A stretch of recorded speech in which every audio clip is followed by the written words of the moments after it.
GK kids.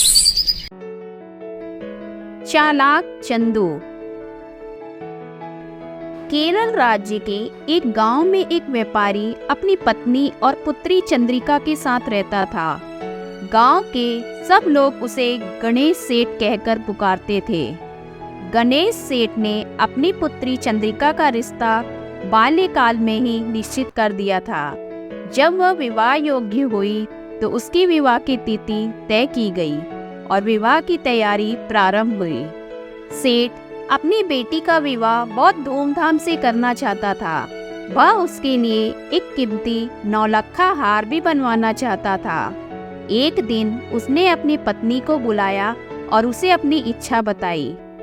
पत्नी बोली, ये तो बड़ी अच्छी बात है, मगर आप नौलखा हार बनवाएंगे किससे? चंदू सोनार से। उसके जैसा बारीक काम कोई और सुनार नहीं कर पाएगा। उसके काम में जो सफाई है वो किसी सुनार में नहीं। सेठ ने उत्तर दिया। नहीं, तुम उससे नौलखा हार मत बनवाना, पत्नी बोली। क्यों? सेठ ने पूछा। इसलिए क्योंकि काम की सफाई के साथ साथ वह हाथ की सफाई में भी माहिर है। मेरी सहेली रंभा ने उसे अपना 10 तोले का सोने का हार चमकाने दिया। जब हार वापस मिला तो वो बस 9 तोले का ही था। जानकी ने उससे मोतियों का हार बनवाया तो सारे मोती नकली निकले। हमने उससे नौलखा हार बनवाया और वो नकली निकल गया तो चंद्रिका के ससुराल में कितनी बदनामी होगी। पत्नी ने अपनी शंका जताई। बात तो तुम ठीक कह रही हो, लेकिन उसके जैसा हार कोई और बना नहीं पाएगा, इसलिए हार तो मैं उससे ही बनवाऊंगा। देखता हूँ वो मुझसे कैसी धोखा देता है। वो शेर है तो मैं सवा शेर। तुम बस देखती जाओ। मुझे डर है कि हमारा नुकसान ना हो जाए, इसलिए एक बार सोच लो, पत्नी ने सेठ को चेताया। मैंने सोच लिया है, इस बार मेरी चालाकी के सामने उसकी चालाकी धरी की धरी रह जाएगी। तुम चिंता मत करो, सेठ पत्नी को आश्वासन देते हुए बोला। अगले दिन सेठ ने चंदू सोनार को बुलाया और नौलखा हार बनवाने का काम सौंपते हुए बोला। चंदू, तुम्हारी हाथ की सफाई के बहुत चर्चे सुने हैं। ये मेरी बेटी की शादी का हार है। मैं नहीं चाहता कि इसमें तुम कोई हेरा फेरी करो, इसलिए तुम ये हार काली नदी के पार बने मेरे मकान में बनाओगे और मेरा एक आदमी हर समय तुम्हारे साथ रहकर तुम्हारी निगरानी रखेगा।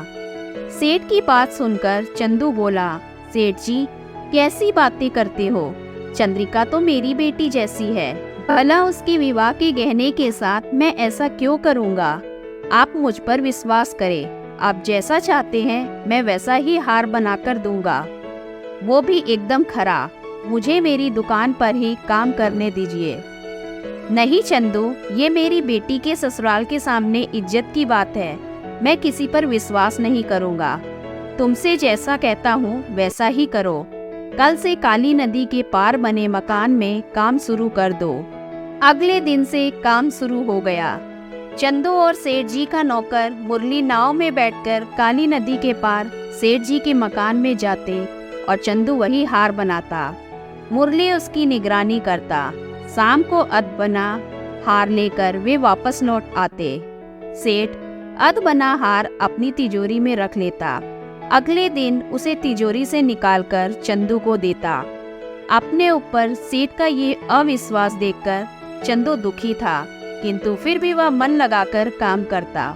वह चाहता था कि उसके बनाए हार में चंद्रिका बहुत सुंदर लगे, लेकिन वह मुरली से बहुत परेशान था। मुरली दिन भर उसके सिर पर सवार रहता। वह सिर खुजलाता तो मुरली उसके बालों को टटोलता।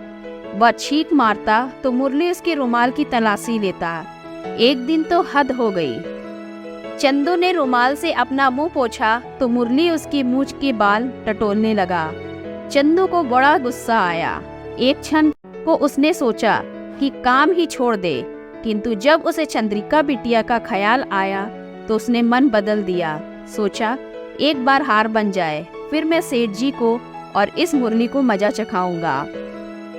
आखिर वह दिन आ ही गया जब नौलखा हार बनकर तैयार हो गया। बस उसे चमकाना बाकी था। चमकाने का काम अगले दिन किया जाना था। शाम को हार सेठ की तिजोरी में ही रहा।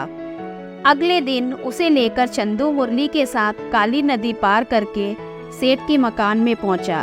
उसने हार चमकाने का काम शुरू किया और दोपहर तक हार पूरी तरह से तैयार हो गया। चंदू ने हार को लाल रंग के मखमली कपड़े में लपेटा और एक डिब्बे में बंद कर नाव में बैठकर मुरली के साथ वापस लौटने लगा। सेठ को पता था कि आज नौलखा हार बनकर तैयार हो जाएगा। उत्साह में वह नदी के किनारे पहुंच गया। चंदू ने जब सेठ जी को नदी किनारे खड़े देखा तो नाव से ही जोर जोर से हाथ हिलाने लगा। हाथ हिलाते हुए वह खुद भी इतना डोल रहा था कि नाव भी डावाडोल होने लगी। मुरली ने नाव को संभालने की बहुत कोशिश की, लेकिन नाव का संतुलन बिगड़ गया और वह उलट गई। चंदू और मुरली नदी में गिर पड़े। सेठ ने गांव वालों को बुलाकर बड़ी मुश्किल से चंदू और मुरली को बाहर निकाला। बाहर निकलने के बाद चंदू ने हार सेठ को सौंप दिया। सेठ खुश था कि नाव के उलट जाने और चंदू के पानी में गिरने के बाद भी नौलखा हार सही सलामत है। उसने चंदू को हार बनाने के पैसे दिए और घर चला आया। सेठानी हार देखकर खुश तो हुई, पर उससे कहीं ज्यादा अपने पति की चतुराई पर। गांव भर के लोगों ने सेठ की भूरी भूरी प्रशंसा की कि चालाकी में सेठ चंदू से 20 है। दिन गुजरे और वो दिन भी आ गया जब चंद्रिका का विवाह था। सेठानी ने नौलखा हार का डिब्बा खोला तो दंग रह गई। हार काला पड़ चुका था। वह सिर पीट कर रह गई। सेठ को बुलाकर हार दिखाया तो सेठ आग बबूला हो गया। उसने चंदू को बुला भेजा। चंदू आया और सेठ उस पर भड़कने लगा। चंदू सेठ को हार देता हुआ बोला, सेठ जी शांत हो जाइए, ये लीजिए नौलखा हार, आपकी अमानत। आपने मुझ पर विश्वास नहीं किया था, इसलिए मैंने ये सारा खेल किया था। हार लेकर सेठ ने पूछा, मगर इतनी निगरानी के बाद भी तुमने असली हार गायब कैसे किया? चंदू बोला, सेठ जी आपको याद है जिस दिन मैंने आपको नौलखा हार पूरा तैयार कर सौंपा था, उस दिन नदी में नाव उलट गई थी। सेठ, हाँ वो मैं कैसे भूल सकता हूँ, बड़ी मुश्किल से तुम लोगों को नदी से निकाला था। सेठ जी, मैंने नकली नौलखा हार नदी के भीतर छुपा कर रखा था। नाव उलटने पर मैंने असली हार को नकली हार में बदल दिया और किसी को पता भी ना चला। असली हार मैंने नदी में ही छुपा कर रख दिया था, जो मैं रात को निकाल लाया। आखिर सेठ को मानना पड़ा कि चंदू उससे कहीं ज्यादा चालाक है। धन्यवाद।